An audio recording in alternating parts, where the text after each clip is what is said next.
Tabi pun. Selamat pagi pemirsa, Berita Lampung kembali hadir menjumpai Anda. Bersama saya, Ade Anissa. Sejumlah berita aktual dan informasi menarik lainnya telah kami sajikan untuk Anda.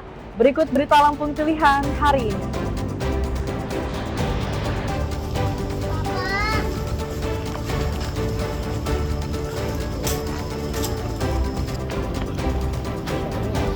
Penggerbekan penangkaran burung dilindungi di Lampung Timur, 1 tersangka ditangkap.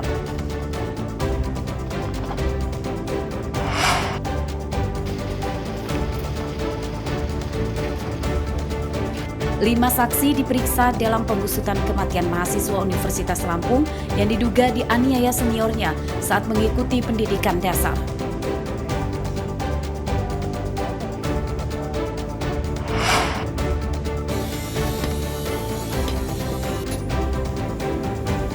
Usaha pembuatan dan asah golok untuk menyembelih hewan kurban kebanjiran rezeki jelang Idul Adha.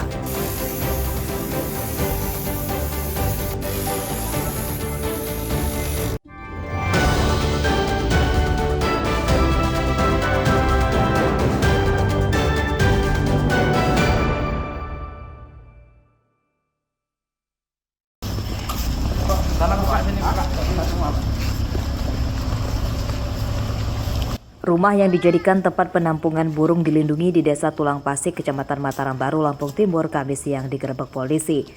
Pemilik rumah bernama Edi Santoso, umur 40 tahun, ditangkap. Dari penggeledahan di rumah ini, polisi menemukan sebuah tempat penangkaran burung.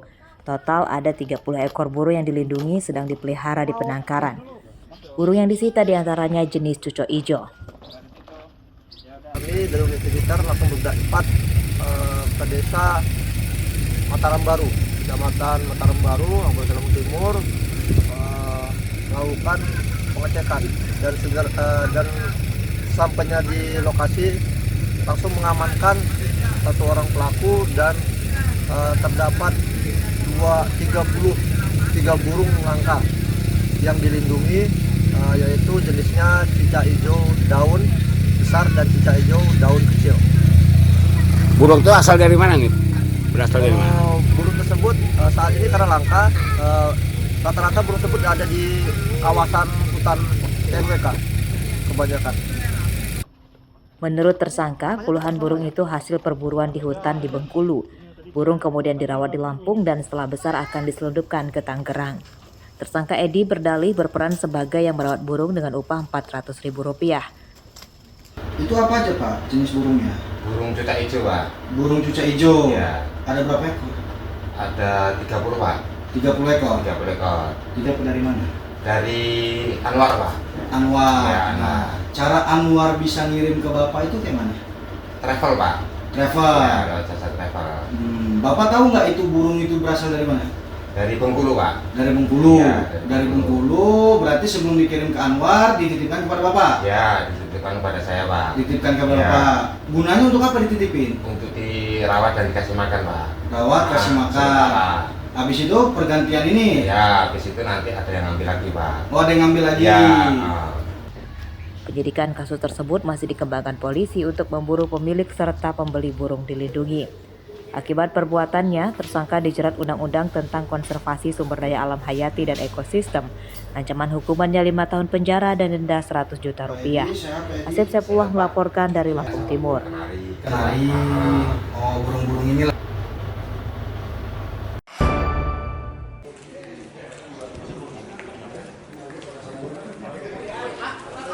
Gaya hidup harus menyesuaikan penghasilan. Jika tidak, maka akan boncos. Halal haram pun akhirnya dihantam untuk memenuhi gaya hidup supaya terlihat orang lain lebih keren dan kaya. Seperti yang dilakukan oleh Mario, warga Tangerang yang ditangkap polisi Polresta Bandar Lampung karena menjual motor inventaris tempatnya bekerja dan uangnya dipakai untuk foya-foya serta membeli tas dan pakaian merek ternama. Tersangka merupakan pegawai pemasaran di tempat usaha kerajinan kaligrafi di Bandar Lampung. Motor milik perusahaannya bekerja dipasarkan di media sosial saat bosnya sedang pergi keluar kota. Hasilnya untuk kebutuhan sehari-hari, kemudian untuk membeli tas, celana, dan sendal. Gaya hidup berarti. Gaya hidupnya. Jualnya kemana? Untuk sementara masih kita cari keberadaan barang bukti sepeda motornya. Namun barang bukti yang lain sudah kita amankan seperti BPKB, STNK, dan berikut hasil pembelian dari hasil tindak pidananya. Polisi menyita dokumen kendaraan berupa BPKB dan STNK motor milik korban sebagai barang bukti. Sedangkan untuk sepeda motor yang telah dijual tersangka ke penadah kini masih dalam pencarian. Akibat perbuatannya, tersangka dijerat pasal tentang penggelapan dengan ancaman hukuman 5 tahun penjara. Robi Laste melaporkan dari Bandar Lampung.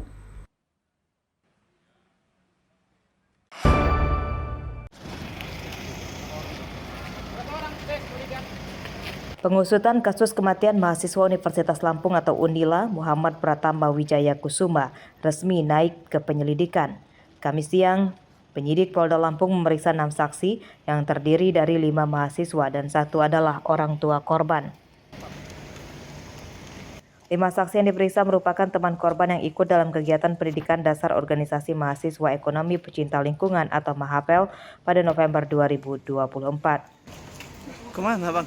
5 saksi tersebut juga menyatakan sebagai korban kekerasan fisik oleh beberapa seniornya saat pendidikan dasar itu.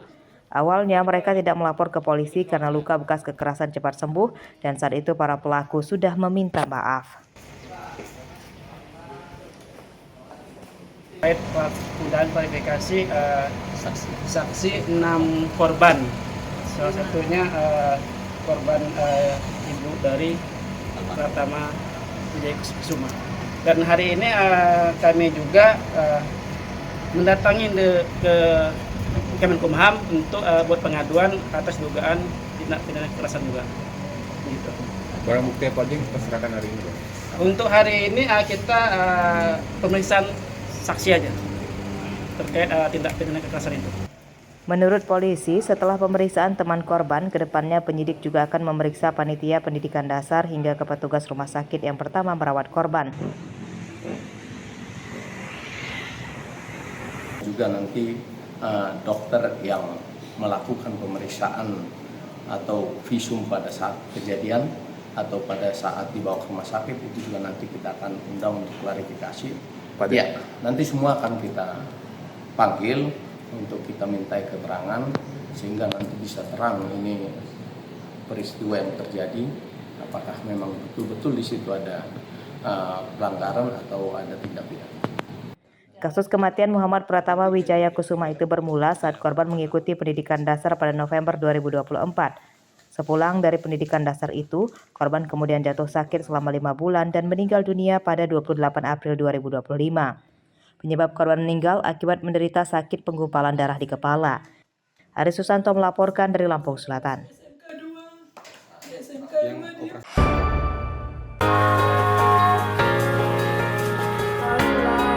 Penjualan hewan kurban di Lampung Barat tahun ini meningkat. Salah satunya akibat dampak tingginya harga kopi hingga membuat banyak petani yang sejahtera. Mereka yang sedang berlimpah rezeki menyisihkan sebagian uangnya untuk membeli hewan kurban. Di antaranya adalah Lilis Puji Astuti, warga desa Padang Cahya, Kecamatan Balik Bukit. Pada Kamis siang, ia mendatangi tempat penjualan kambing kurban untuk membelinya. Menurutnya, tahun ini pertama kalinya ia berkurban. Lilis menabung dari hasil penjualan panen kopi yang saat ini di kisaran Rp60.000. Buat kurban. Buat kurban ya? Berapa banyak? Satu. Harga yang berapa? Harga yang 3.000. 3.000 ya? Memang setiap tahun kita kurban apa memang baru tahun ini aja? Baru tahun ini. Alhamdulillah ada rezeki. Kenapa Bu mau berkurban? Ya karena kita kan nggak setiap hari, nggak setiap tahun gitu. Terus ya karena ada rezeki, kopi mahal. Jadi alhamdulillah, jadi kesampaian kita kurban gitu. Karena memang hasil kopi kita betul itu. Lagi bagus ya, mahal ya. Alhamdulillah udah 2 tahun. Kalau untuk tahun ini, kalau untuk Lampung Barat, untuk lokalan meningkat. Gimana? Yang mungkin berhubung karena kopi mahal untuk Lampung Barat, ada peningkatan dari petani. berapa persen tuh Bang peningkatannya dari tahun sebelumnya? Bisa dikatakan 30%. 30%. Itu kira-kira berapa banyak sih kita ngejual Bang? Kambing berapa banyak, sapi berapa banyak? Kalau untuk tahun ini, kalau hitung keseluruhan, mungkin sampai 300 ekor kita. 300 ekor. Kalau untuk kambing. Kambing ya? Kalau untuk sapi kita hampir 50 ekor. 50 ekor. Untuk kopi mahal, ya alhamdulillah petaninya pada korban. Kenaikan harga biji kopi di Lampung Barat mulai terjadi sejak tahun 2024 lalu. Harga kopi yang sebelumnya paling tinggi Rp30.000 per kilogram terus naik secara bertahap dan pernah tembus hingga Rp75.000 per kilogram. Rosandi melaporkan dari Lampung Barat.